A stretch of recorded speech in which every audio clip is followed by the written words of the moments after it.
The town of Fort Wayne, Indiana, slept soundly on a chill April morning in 1988, unaware that in a few short hours, its innocence would be stolen, never to be returned. It was Palm Sunday, and 8-year-old April Marie Tinsley, a child with a shy smile and thick, dark-rimmed glasses, was bursting with the energy of a spring day. She lived with her mother, Janet, in a modest two-tone brown trailer at the Thunderbird Mobile Home Park, a community where children still rode bikes and played outside until the streetlights flickered on. That morning, April was playing with her best friend, a girl who lived just a few trailers down. They were chasing one another, the kind of carefree game that defines childhood. At one point, April darted between two trailers, a shortcut she'd taken 100 times before. Her friend followed moments later, but the narrow passage was empty. April was gone. It was as if the earth had simply opened up and swallowed her.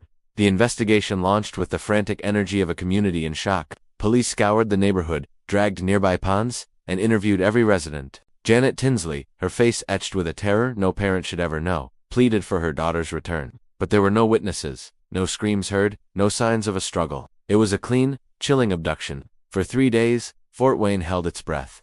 The answer came on Wednesday, when a man out for a walk in the rural countryside of Spencerville, some 20 miles away, made a grisly discovery. In a water-filled ditch, partially obscured by tall grass, lay the small, lifeless body of April Tinsley. She was still wearing the same clothes from the day she vanished, a white long-sleeved shirt, blue pants, and a single white sock. The autopsy revealed the unspeakable. She had been sexually assaulted. The cause of death was suffocation. The monster who took her had not only stolen her life, but had callously discarded her like trash. The case, now a confirmed homicide, plunged the Fort Wayne Police Department into a deep, frustrating darkness.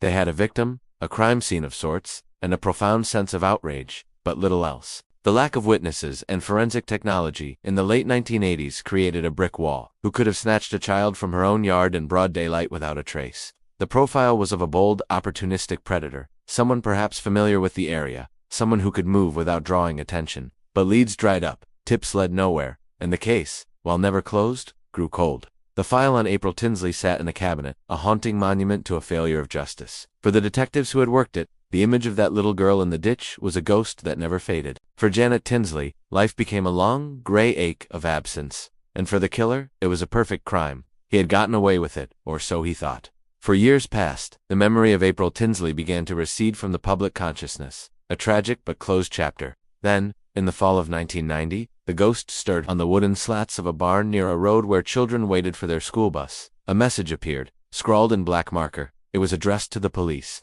I kill 8-year-old April Marie Tinsley. I will kill again.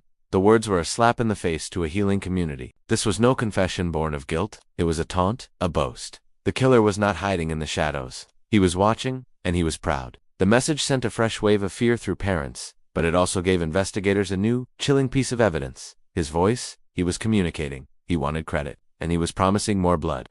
The taunts fell silent for over a decade, the threat hanging in the air like a storm that never breaks. Then, in 2004, the storm arrived. 16 years after April's murder, the predator struck again, not with a new victim, but with a new, more personal form of psychological terror. He began leaving notes. The first was found in a 12-year-old girl's bicycle basket in a Fort Wayne neighborhood. The handwritten note, left on a piece of notebook paper, was graphically obscene, detailing sexual threats. But it was the second note, left for another young girl, that connected the dots with terrifying certainty.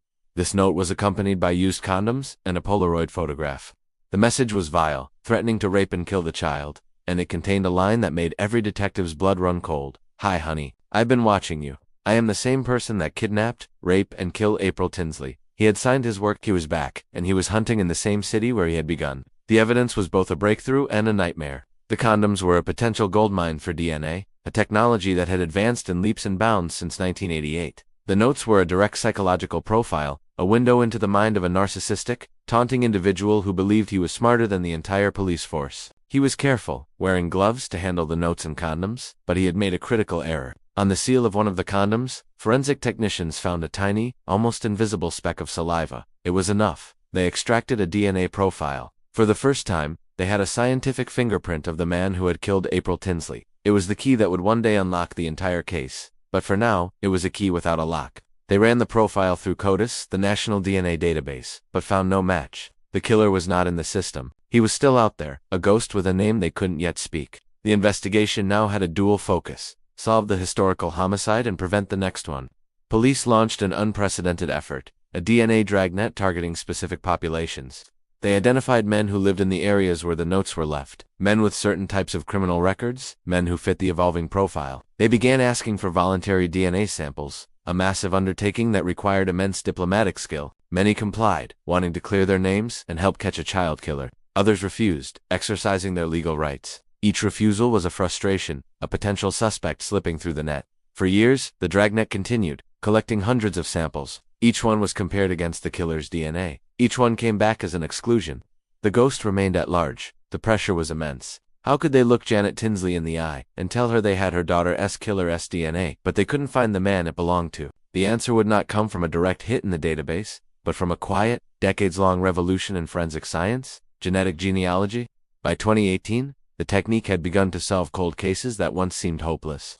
The principle was simple, yet brilliant. Instead of looking for a perfect match in a criminal database, investigators could upload the unknown killer's DNA to a public genealogy website like GetMatch. They would then look for partial asterisk, matches people who shared significant amounts of DNA with the suspect, indicating they were distant cousins. By building out massive family trees from these genetic relatives, genealogists could, through sheer dogged detective work, triangulate backwards to identify the one person who fit the profile, the right age, the right location, the right gender. It was like finding a needle in a haystack by first identifying all the pieces of straw that were related to it. The Fort Wayne Police, in partnership with the Allen County Prosecutor's Office and a dedicated genetic genealogist, decided it was their only shot. They uploaded the DNA profile from the condom to get. The results came back with a list of distant relatives, people who shared small segments of DNA with the killer. It was the start of a labyrinth. The genealogist began constructing a sprawling family tree, a digital web of connections spanning multiple states and generations. It was painstaking, tedious work, eliminating branches, following faint genetic trails.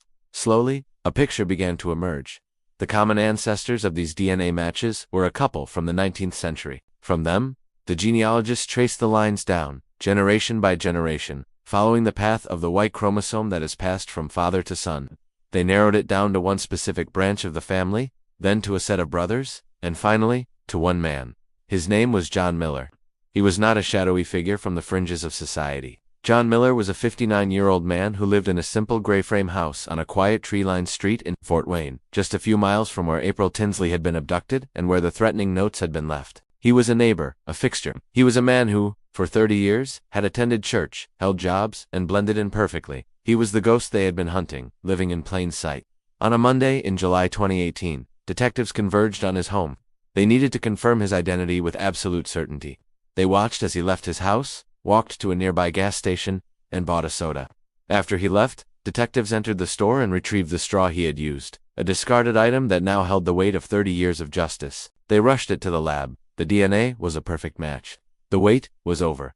The arrest was swift and quiet. There was no struggle, no dramatic confession on the doorstep. John Miller was taken into custody, the placid facade of his life shattered forever. When confronted with the mountain of evidence, the DNA from 2004, the genetic genealogy, the sheer timeline of his presence in Fort Wayne, the man who had taunted police and terrorized a city for decades had little to say. He was charged with April's murder and held without bond. In court, to avoid the possibility of the death penalty, John Miller pleaded guilty. He offered no grand explanation, no expression of remorse for the life he had stolen, for the childhoods he had poisoned with fear, for the decades of anguish he had inflicted on April's mother. He was simply a hollow man, his evil finally exposed to the light. He was sentenced to 80 years in prison. The story of April Tinsley is one of a life brutally cut short and a justice agonizingly delayed. It is a testament to a mother's unwavering grief and a police force's relentless pursuit. It is a stark lesson in how evil can wear the most ordinary of faces, a man who could live among his victims for a lifetime, his secret festering beneath a veneer of normalcy. But above all, it is a story about the ghost in the machine, not a spectral apparition,